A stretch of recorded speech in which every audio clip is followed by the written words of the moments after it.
अस्सलाम वालेकुम दोस्तों, मेरा नाम कदस वाक। इस वीडियो में आपके साथ मैं क्रिप्टो मार्केट की ताज़ा तरीन अपडेट्स, न्यूज़ और कुछ क्रिप्टो करेंसीज के प्राइस एनालिसिस करता हूं। और पिछले कुछ दिनों से मैं कोशिश कर रहा हूं कि रोज कोई ना कोई आपको एक ऐसी क्रिप्टो करेंसी के बारे में बताऊं जिसमें आप इन्वेस्टमेंट करें, या अगर आप उस क्रिप्टो करेंसी की टेक्नोलॉजी को यूज करें तो उससे आपको कोई फायदा हो सके। एक तो इस वीडियो के लास्ट में जाके एक मैंने आपको डेक्स बताना है। मेरी बड़ी देर से ख्वाहिश है, जब से मैं क्रिप्टो मार्केट में मेरी एंट्री हुई है, मेरी ख्वाहिश है कि मैं बाइनांस, ओके एक्सचेंज या इस तरह के जो सेंट्रलाइज एक्सचेंजेस हैं उनसे जान छुड़ाऊं। क्योंकि वो सेंट्रलाइज एक्सचेंजेस हमारी मजबूरी इस वजह से है, क्योंकि जब हमने ट्रेडिंग करनी होती है बाय द डिप और सेल ऑन द टॉप, तो उसके लिए हमें कोई ना कोई प्लेटफॉर्म चाहिए जहां पे हम अपने यूएसडीटी दे के कॉइन्स लें, या वो कॉइन्स दे के बदले में यूएसडीटी लें, फिर उन यूएसडीटी को हम पी टू पी पे सेल करके रियल मनी में कन्वर्ट करें। तो इस वीडियो में आगे जाके एक ऐसा मैं क्रिप्टो प्रोजेक्ट आपको बताऊंगा, उसकी इंफॉर्मेशन शेयर करूंगा। और दूसरा, मेरे से किसी ने पूछा, सर ये इथेरियम क्लासिक क्या होता है? तो उसके मतलब बड़ी इंटरेस्टिंग स्टोरी है, उसकी हिस्ट्री बड़ी इंटरेस्टिंग है, तो वो भी सोचा मैं इस वीडियो में कवर करूंगा। लेकिन मेरे दोस्तों भाइयों, जब मैं सुबह बैठ के आप लोगों के लिए बुलेटिन तैयार कर रहा था, तो उस वक्त टोटल मार्केट कैप जो था वो ऑलमोस्ट 2.61 ट्रिलियन था।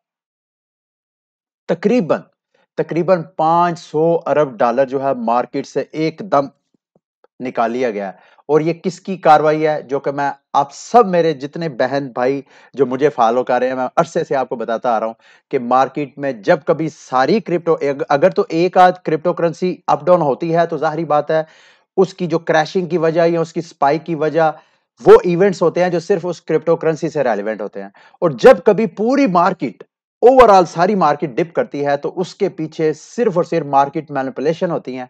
और जो सबसे ज्यादा जिम्मेदार होते हैं वो होते हैं सेंट्रलाइज एक्सचेंजेस, जिनसे जान छुड़ाने की मेरी भी ख्वाहिश है और आप सबकी भी। ये मैं आपको कुछ चार्ट दिखाने लगा बिटकॉइन का। ये बिटकॉइन देखे कितनी बड़ी इसने विक ली है, एकदम इसने क्रैश किया है। अच्छा, ये सिर्फ बिटकॉइन के साथ होता तो कोई मसला नहीं था। अब जितनी भी क्रिप्टो करेंसी है सबके जरा चार्ट ओपन करें, आपके पास ऐप होंगे, सबके चार्ट ओपन करके देखें। ये देखें इथीरियम की प्राइस कितना नीचे डिप लिया, क्रैश किया। इसी तरह लूना कल अपना ऑल टाइम हाई बना रहा था $74 के ऊपर, और जनाब एकदम वो नीचे आ गया 46 $46। और इसी तरह शिब, लिस्ट एक लंबी है। क्यों किया है? ये एक्सचेंजेस क्यों करते हैं? अगर आप मुझे इजाजत दें तो ये देखें, ये मैं सारी चंद एक क्रिप्टो करेंसी का 1 इंच की बात करें, इस वक्त सबसे ज्यादा जो डिप है, जो क्राइसिस में है, वो 1 इंच है। 1 इंच की हाईएस्ट प्राइस पिछले 24 घंटों में $3.5 से लेके $1.99। ये कितना ज्यादा डिप मारा है, ये सारे का सारा क्रैश। इसी तरह एडा की प्राइस, जो हाईएस्ट प्राइस है, $1.67, और प्राइस नीचे डंप डंप अभी हुई है $1.20। और कितने इस तरह की मैनिपुलेशन से क्या फायदा होता है? ये जो सेंट्रलाइज एक्सचेंजेस है, जो फ्यूचर ट्रेडिंग करते हैं, लेवरेज लेके ट्रेडर्स ट्रेडिंग करते हैं, उनके अकाउंट वॉश करने के लिए, ये मैं आपको सारा डाटा शेयर करता हूं।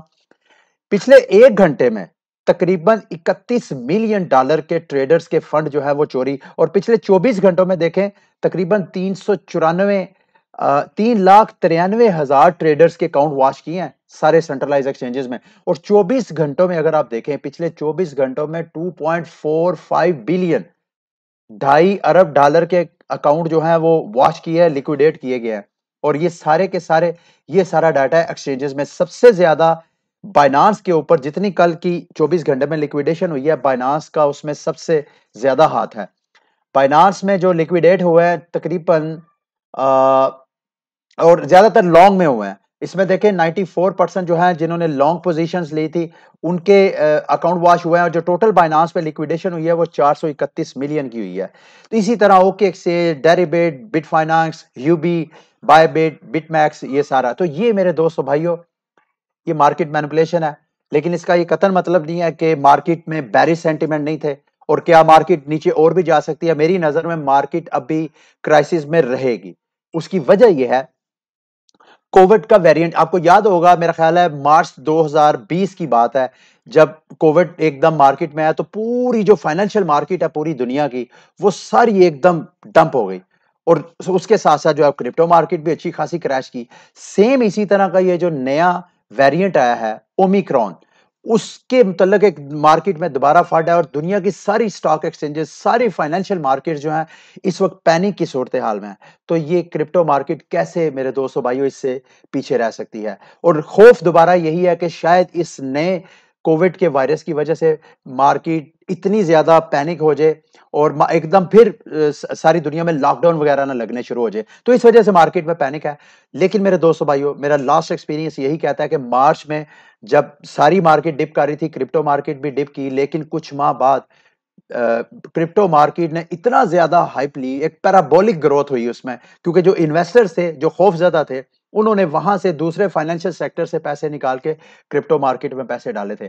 अगर खुदा ना करे ये ओमिक्रॉन का जो वायरस है मजीद इस तरह दोबारा फैलता है, दोबारा लॉकडाउन होते हैं, तो मैं उम्मीद कर रहा हूं कि क्रिप्टो मार्केट में जिसने इन्वेस्टमेंट करनी थी वो तो करनी ही करनी थी, लेकिन ऐसे लोग भी, ऐसे इंस्टीट्यूशन सरमायादार जो लोग हैं या इदारे हैं, वो भी इसमें पैसा डालेंगे जो कि पहले नहीं डालना चाहते थे, क्योंकि वो अपने पैसे को सिक्योर करना चाहते हैं। और इस वक्त सबसे ज्यादा secure financial market, financial asset जो है वो क्रिप्टो करेंसीज है मेरे दोस्तों भाइयों। तो मैं समझता हूं आने वाले वक्तों में शॉर्ट टर्म शायद क्रिप्टो मार्केट जो है वो बेरिश रहे, लेकिन अगर लॉन्ग टर्म देखें तो मेरी नजर में क्रिप्टो करेंसीज की प्राइसेस जो है एक और पैराबोलिक जो है वो रन दिखा सकती हैं।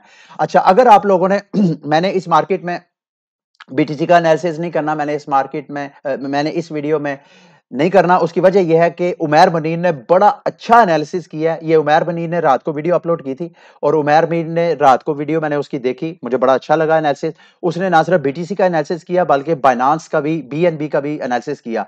आपने अगर वो वीडियो नहीं देखी तो मेरे दोस्तों भाइयों, मेरे बुलेटिन को देखने के बाद या इसको यहीं पे पॉज करके सबसे पहले मेरे चैनल पे जाएं, तो इस वक्त इस बीटीसी गोइंग टू क्रैश, ये आपको रात को उमैर मुनीर ने, जब ये बिग डंप बिग क्रैश नहीं था आया, ये रात को ही इन्फॉर्म कर दिया था उमैर मुनीर ने। तो आपने इसकी वीडियो देखनी है। मेरा ख्याल है उसने कहा था कि अगर क्रैश किया तो 41,000 के करीब प्राइस जाएगी। कई एक्सचेंजेस पे तो 41,000 पे गई है, लेकिन बाइनांस पे 43,000 को टच करके अब फिर जो है प्राइस ऊपर जा रही है। तो आपने ये उमैर मुनीर की वीडियो देखनी है ताकि आपको उसके एनालिसिस का पता चले कि बीटीसी में आप क्या करना कर सकते हैं और इसी तरह बीएनबी में आपको क्या करना चाहिए।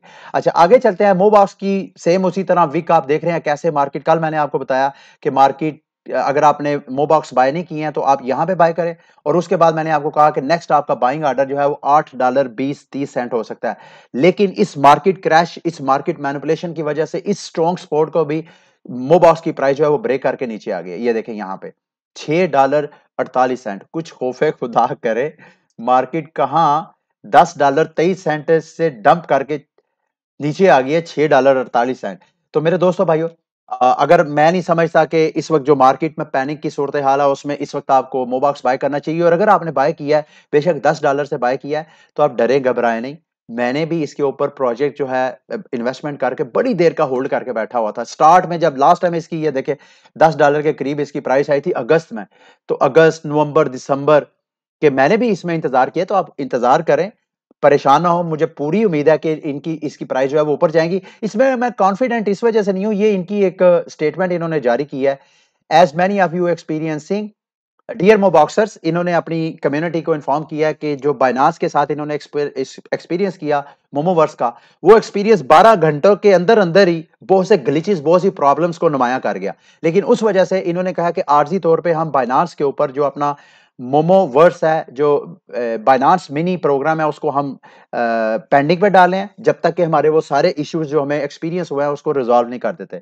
इन्होंने कोई फिक्स डेट नहीं दिया है। इस वजह से मोबॉक्स के अंदर भी आपको पैनिक नजर आ रहा है, इस वजह से ज्यादा सेल ऑफ नजर आ रहा है। लेकिन अगर अगर आपने अभी तक इन्वेस्टमेंट नहीं किया तो मैं समझता हूं कि आपको मोबॉक्स में इन्वेस्टमेंट इस वक्त करनी चाहिए। अच्छा, उसके बाद अब ये मार्केट क्रैश किया, मैंने सोचा यार क्यों ना मैं भी कुछ क्रिप्टो करेंसीज में इन्वेस्टमेंट कर लूं।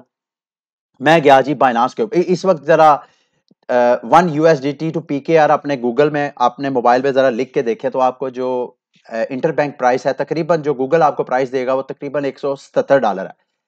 लेकिन मेरे दोस्तों भाइयों, इस डिप में शॉपिंग का टाइम होता है। मैंने सोचा कि 2-4-5 लाख की इन्वेस्टमेंट कर देते हैं, उसके लिए यूएसडीटी चाहिए। तो मैं यहाँ गया हूँ और यहाँ पे बाइनांस पे P2P पे $1 का रेट कितना मिल रहा है? $204। और पाकिस्तानियों कुछ खौफे खुदा करो, कहाँ $176, $70, कहाँ अब $204 का। ये वो मुफाद परस्त टोला है। इसी तरह ओके एक्सचेंज पे भी सेम यही सूरत हाल है। ओके एक्सचेंज पे भी ऑलमोस्ट आपको यही रेट मिलेगा, 196, 94, 95। तो ये इतना 20-25 रुपए पर डॉलर के पीछे आप जो चार्ज कर रहे हैं, कुछ खौफे खुदा करें।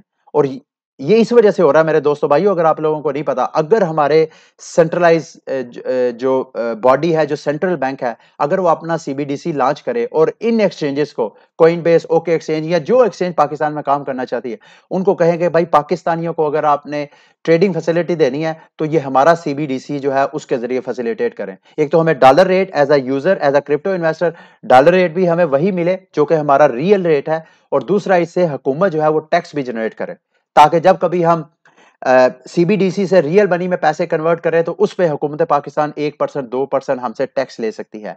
हम भी अर्न करें, हमें भी फायदा हो, हमें 1-2% गवर्नमेंट के खजाने में डालने में हमें कोई प्रॉब्लम नहीं है। लेकिन इस तरह मुनाफाखोरों, जो कि दूसरे हमारे सारे पूरे स्ट्रक्चर में हर जगह अवेलेबल है, इस मुनाफाखोर की जेब में $1 के पीछे 20-25 रुपए देने की बजाय हमें ये वारे में है कि हम 1-2% गवर्नमेंट को दें। वो जाहिर बात है हमारी अवाम की फलाह बहबूद में ही यूज होगा। अब आते हैं इथीरियम क्लासिक क्या है, इसकी क्या स्टोरी है, और ये बड़ी इंटरेस्टिंग स्टोरी है मेरे दोस्तों भाइयों। डेट्स मेरे से आगे पीछे हो सकती हैं, उसके लिए मैं आपसे एडवांस में माफी चाहता हूं, लेकिन मैं आपको थोड़ी सी जितनी मैंने स्टोरी मुझे याद है मैं आपको बता देता हूं। 2015 में तकरीबन 30 जुलाई 2015 में इथीरियम की ब्लॉकचेन आई। उससे पहले कॉन्सेप्ट था बिटकॉइन। बिटकॉइन हर बंदा कह रहा था कि बिटकॉइन एक स्टोर ऑफ वैल्यू है, एक मीडियम ऑफ एक्सचेंज है। तो विटालिक बटरन ने नया एक ब्लॉकचेन इंट्रोड्यूस करवाई। ना सिर्फ उसने कहा कि ये स्टोर ऑफ वैल्यू हो सकती है, crypto currency medium of exchange हो सकती है, बल्कि इस ब्लॉकचेन के ऊपर आप नए नए टोकन्स लॉन्च कर सकते हैं। आप गेमिफाइड टोकन लॉन्च कर सकते हैं, आप डीफाई टोकन्स लॉन्च कर सकते हैं। बड़ा एप्रिसिएशन मिली विटालिक बटरन को, अच्छी खासी इन्वेस्टमेंट हुई इथीरियम के अंदर। एक साल बाद एक इंसिडेंट हुआ द डाउ हैक का। डाउ क्या है मेरे दोस्तों भाइयों, आज मैं जरा थोड़ा सा कोशिश करता हूं आपको समझाने की। डाउ एक डिसेंट्रलाइज्ड ऑटोनोमस ऑर्गेनाइजेशन को बोलते हैं। अब आप मेरी अगर वीडियो देख रहे हैं, आप में से कई शायद बैंक में जॉब कर रहे होंगे, किसी ऑफिस में बैठे होंगे, किसी दुकानदार के पास जॉब कर रहे होंगे, या किसी फैक्ट्री में जॉब कर रहे होंगे। अब जहां भी बैठे हुए हैं, वहां का मालिक या वहां के मैनेजर्स एक सेंट्रलाइज बॉडी आपके सारे सिस्टम को, बिजनेस को, दुकान को रन कर रहे हैं। डिसेंट्रलाइज ऑटोनोमस ऑर्गेनाइजेशन भी बिल्कुल एक डिफरेंट आइडिया। दुनिया ने कहा, ये क्रिप्टोग्राफर्स ने सोचा कि जैसे पैसे को हम बगैर किसी बैंक के चला सकते हैं, क्या हम कंपनीज को भी बगैर किसी सेंट्रल बॉडी के चला सकते हैं? वो सेंट्रल बॉडी जो मैनेजर्स के जरिए या एक मालिक के फैसला साजी से सारे जो स्टाफ है उसको कंट्रोल किया जाता है, क्या इसको भी हम डिसेंट्रलाइज कर सकते हैं? तो मेरे दोस्तों भाइयों, मेरा ख्याल है फॉर द फर्स्ट टाइम ये आइडिया फ्लोट किया गया, और ये idea the Dow crypto currency में आया। और मेरे दोस्तों भाइयों, इसको भी इतनी ज्यादा अप्रिसिएशन मिली, तकरीबन एक माह के अंदर अंदर 150 मिलियन की फंड रेजिंग की। ये उस वक्त की मैं बात बता रहा हूं, आज 1 बिलियन डॉलर की फंड रेजिंग करना इतना कोई मुश्किल नहीं है। ये उस वक्त ही मैं 2016 की बात कर रहा हूं, जब इतनी ज्यादा क्रिप्टो करेंसी की पॉपुलैरिटी नहीं थी। उस वक्त $150 मिलियन की फंड रेजिंग की गई। लेकिन हुआ क्या कि कुछ कंप्यूटर डेवलपर ने जब द डाओ का सारा कोड देखा, पीछे से स्मार्ट कॉन्ट्रैक्ट जब सारा स्टडी किया, तो उसमें कुछ लूप होल्स है। उन्होंने डेवलपर्स को इन्फॉर्म किया कि यहां से आपके फंड ड्रेन हो सकते हैं। फॉर अननोन रीजन उन्होंने तवज्जो ना दी। देखते ही देखते कुछ दिनों में उनके फंड्स के अंदर से $60 मिलियन के वर्थ के जो इथीरियम थे वो चोरी कर लिए गए। अब जैसे ही चोरी हुए तो इथीरियम के अपने सर्वाइवल का एक मसला बन गया, क्योंकि इससे पहले तो यह समझा जा रहा था कि क्रिप्टो करेंसी जो है उनको हैक नहीं किया जा सकता। तो इथीरियम के फंड जब हैक हुए तो इथीरियम की अपनी सर्वाइवल की जंग शुरू हो गई। विटालिक बटरन ने उस दौरान एक आइडिया पेश किया, क्यों ना हम सॉर्ट फोर करके जिस अटैकर ने यहां से इथीरियम चोरी किया, हम उसके फंड्स ही सीज कर देते हैं, ब्लॉक कर देते हैं। फिर एक कम्युनिटी में एक नई बैच शुरू हो गई। दो मुख्तलिफ ओपिनियन आ गई। एक ने कहा भाई अगर क्रिप्टो करेंसीज को इसी तरह हम सेंट्रलाइज डिसीजन मेकिंग करेंगे तो ये डिसेंट्रलाइज और इम्यूटेबल के हम एक्सचेंजेस वगैरह नहीं कर सकते जो ट्रांजैक्शन आगे पीछे हो गई हैं। तो जब डिबेट बढ़ती गई तो इस दौरान एक और इंटरेस्टिंग वाकया क्या हुआ कि जिस अटैकर ने वो चोरी किए थे, उसने एक अनाउंसमेंट की कि भाई मतलब अननोन मेथड के जरिए, अनआइडेंटिफाइबल मेथड के जरिए उसने अनाउंसमेंट की कि अगर किसी बंदे ने भी मेरे फंड्स को सीज किया, मेरे वॉलेट को सीज किया, तो मैं उनके खिलाफ लीगल एक्शन लूंगा, क्योंकि मैंने कोई चोरी नहीं की। मैंने बिल्कुल लीगल तरीके से जो कोडिंग के अंदर लूप होल से उनको यूज करते हुए फंड जो है वो यूज किए हैं, और मैंने एक बिल्कुल लीगल ट्रांजैक्शन किया। एक और डिबेट शुरू हुई। इस दौरान फिर विटालिक बटरन ने एक नया आइडिया पेश किया कि क्यों ना हम हार्ड फोर्क करें। हार्ड फोर्क से मुराद जितनी ट्रांजैक्शन डाओ हैक से पहले पहले हुई है, हम सबको रीसेट करके वहां से द डाओ टोकन जहां क्रिएट हुआ है जिस ब्लॉक से, उस ब्लॉक के पीछे से हम नया इथीरियम निकाल देते हैं, ताकि ऊपर वाली ट्रांजैक्शन सारी फारग हो जाए।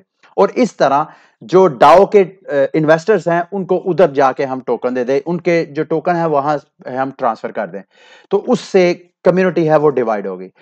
अब ये जो आपको इथीरियम क्लासिक नजर आ रहा है, ये एक्चुअली वो सबसे पहला इथीरियम था जो 2015 में लॉन्च किया गया। अब ये जो आपको इथीरियम नजर आ रहा है, ये एक्चुअली असल इथीरियम का हार्ड फोर्क है। आप इस इथीरियम को इथीरियम समझते हैं, असल इथीरियम इथीरियम क्लासिक है। लेकिन मेरे दोस्तों भाइयों, ये जो आपको इस वक्त इथीरियम नजर आ रहा है जो कि हार्ड फोर्क इथीरियम है, इसको विटालिक बटरन जैसी पर्सनालिटी की बैक है, इसको कम्युनिटी की बैक है, ज्यादातर जो इथीरियम डेवलपर्स हैं उनकी बैक है। और यही वजह है कि जैसे ही इस क्राइसिस से इथीरियम निकला, मेरे दोस्तों भाइयों, आज जब मैं वीडियो बना रहा हूं, तकरीबन 70-80% क्रिप्टो करेंसीज मार्केट इथीरियम की ब्लॉकचेन के ऊपर है। तो ये इतना बड़ा एक इवेंट था, उस इवेंट की वजह से ये आप ये सारा आपको क्राइसिस स्टार्ट में नजर आया, लेकिन there is an opportunity in every crisis. उस क्राइसिस के अंदर एक अपॉर्चुनिटी थी जो विटालिक बटरन ने निकाली, और आज हमें क्रिप्टो मार्केट में इतने ज्यादा टोकन्स मिले हैं जहां आपने भी कई गुना मुनाफा कमाया होगा। तो ये इथीरियम क्लासिक से मुतल्लिक सारी इंफॉर्मेशन थी। अगर आपने इथीरियम क्लासिक को उधर इन्वेस्टमेंट करनी है तो लॉन्ग टर्म के लिए मैं उसको सजेस्ट नहीं करता, बल्कि जितने soft wok hard wok crypto currencies हैं, मैं उनको रिकमेंड नहीं करता लॉन्ग टर्म के लिए। अच्छा, आगे हैं जी। जो लास्ट में मैंने आपको कहा था कि मैं आपको क्रिप्टो करेंसी बताऊंगा, ये वो डिसेंट्रलाइज एक्सचेंज है, इथीरियम की सेकंड लेयर सोल्यूशन है। जेड के रोल अप बोलते हैं, जेड के बोलते हैं जीरो नॉलेज रोल अप। ये इथीरियम का लेयर 2 सोल्यूशन है। सेम ये भी एक डेक्स है जैसे इथीरियम के ऊपर यूनिस्वाप है। मेरे दोस्तों भाइयों, इसको जरा गौर से समझना है। इसका और यूनिस्वाप का फर्क क्या है? यूनिस्वाप है एएमएम बेस्ड डेक्स। एएमएम क्या होता है? Automatic market making. यानी आप centralize exchanges, Binance, OK exchange, Coinbase वगैरह में अगर कोई बाइंग ऑर्डर लगाते हैं, तो वहां पे ऑर्डर बुक होती है सेंट्रलाइज एक्सचेंजेस में, जहां बायर और सेलर के जो ऑर्डर्स हैं वो लगे होते हैं। जिस प्राइस पे आप लगाते हैं उस प्राइस पे अगर कोई बायर है तो आप से वो बाय कर लेगा, अगर आप सेल कर रहे हैं। अगर आप बाय करना चाहते हैं, कोई सेलर है, तो आप दोनों की प्राइस मैच होगी, तो ऑर्डर बुक से आप दोनों के ऑर्डर प्रोसेस हो जाएंगे।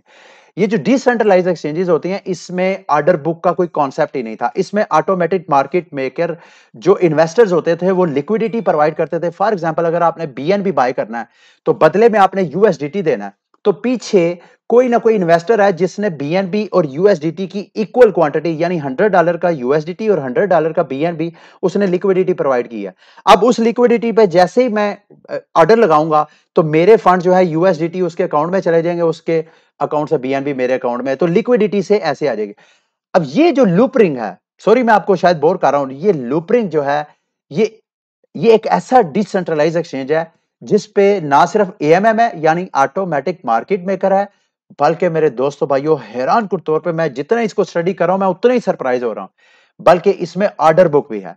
इंटरेस्टिंगली, इन्वेस्टर इसके अंदर भी लिक्विडिटी प्रोवाइड करते हैं, लेकिन यहां लूपरिंग के अंदर ये देख रहे हैं, आपको लूपरिंग का ट्रेडिंग प्लेटफॉर्म आप देखें, बिल्कुल आपको जैसे सेंट्रलाइज एक्सचेंज है बाइनांस वगैरह उस जैसा महसूस हो रहा है। और यहां पे जब ऑर्डर बुक होती है तो मेरे दोस्तों भाइयों, आप लिमिट ऑर्डर लगा सकते हैं। अभी मैंने ये पेयर चेंज किया आपको सिर्फ दिखाने के लिए, इथीरियम और यूएसडीसी। यहां पे ना सिर्फ आप लिमिट ऑर्डर लगा, लिमिट ऑर्डर क्या होता है कि आपने इथीरियम अगर बाय करना है यूएसडीसी दे के, तो आप यहां पे कह सकते हैं कि जैसे सेंट्रलाइज एक्सचेंज बाइनांस में आप कहते हैं कि जैसी प्राइस 3000 पे जाए तो मेरा एक इथीरियम बाय हो जाए। तो मेरे दोस्तों भाइयों, लूपरिंग जो कि डिसेंट्रलाइज एक्सचेंज है, यहां पे भी आप लिमिट ऑर्डर लगा सकते हैं। फर्क सिर्फ यह है कि यहां पे बाइनांस से ज्यादा फीस है। अगर आप ट्रेडिंग आपका ऑर्डर हिट हो जाता है तो आप, मेरा ख्याल है, 0.20% फीस पे करते हैं। मेरे दोस्तों भाइयों, ये कोई बुरी ऑफर नहीं है। उसकी वजह ये है कि सेंट्रलाइज्ड एक्सचेंज, अगर आप बाइनांस में, ओके एक्सचेंज में, या इस तरह की एक्सचेंजेस में फंड्स रखते हैं, तो फंड्स वो आपके वॉलेट्स में नहीं पड़े हुए, वो उनके वॉलेट्स में पड़े हुए हैं। आज अगर वो कंपनीज भाग जाती हैं या उनको कोई सीज कर देता है, कंट्रीज उनको ब्लॉक कर देती हैं, उनके ऑफिसेस को पकड़ लेती हैं, या उनको सबको जो है उनके फंड्स वगैरह सीज कर देती हैं, तो आपके सारे फंड्स गए। लेकिन यहां पे अगर आपके पास मेटामास्क पड़ा हुआ है, तो मेटामास्क में अपने वॉलेट में फंड रखें। फंड आपके अपने पर्सनल वॉलेट में है। कोई बंदा, कोई कंपनी आपके फंड्स को छेड़ नहीं सकता। सिर्फ इसमें प्रॉब्लम यह है, अभी जो प्रॉब्लम है वो भी आपको बताते चलूं, कि लूप रिंग चूंकि इथीरियम के ऊपर एक टोकन है, तो आप इथीरियम बेस्ड टोकन्स को ही यहां पे ट्रेड कर सकते हैं। आहिस्ता आहिस्ता शायद क्रिप्टो करेंसी, क्रिप्टो मार्केट मजीद इवॉल्व होती है, मजीद मॉडर्नाइज होती है, तो शायद कोई ऐसे डेक्सेस आ जाए जो कि ऑर्डर बुक भी आपको ऑफर करवाएं, एएमएम भी ऑफर करवाएं, और एक ब्लॉकचेन की बजाय दीगर टोकन्स की भी ट्रेडिंग की आपको फैसिलिटी दें। ये थी आज की वीडियो। उम्मीद करता हूं कि आज की वीडियो भी आपके लिए काफी इंफॉर्मेटिव रही होगी। अगली वीडियो तक के लिए मुझे इजाजत। अल्लाह हाफिज।